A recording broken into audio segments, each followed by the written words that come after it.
আলহামদুলিল্লাহ, আমার কাছে তো ওয়ান অফ দ্য বেস্ট অর্জন আমার কাছে মনে হয় বাংলাদেশ ক্রিকেটের। এবং বেস্ট বেস্ট আমার কাছে মনে হয় সব থেকে বড় অ্যাচিভমেন্ট এটা আমাদের বাংলাদেশ ক্রিকেটের। এবং এটা শুধু আমার একার ব্যক্তিগত কথা না, টিমে যারা আছে সবাই এটা বিশ্বাস করে। সো আলহামদুলিল্লাহ, খুবই ভালো লাগছে। এরকম জয় তো অবশ্যই সেলিব্রেশনটা একটু স্পেশাল থাকে।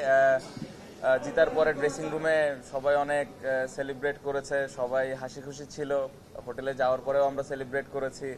পুরো জার্নিটাই আসলে অনেক আনন্দের ছিল। পুরো সময়টা অনেক এনজয় করেছি।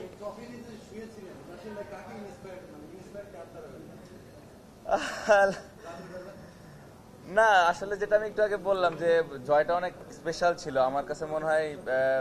আমি যেটা বললাম যে বাংলাদেশের সব থেকে বড় অর্জন, তো মোমেন্টটা ভালোভাবে এনজয় করার জন্যই আসলে মনে হলো যে ট্রফিটা নিয়েই ঘুমাই।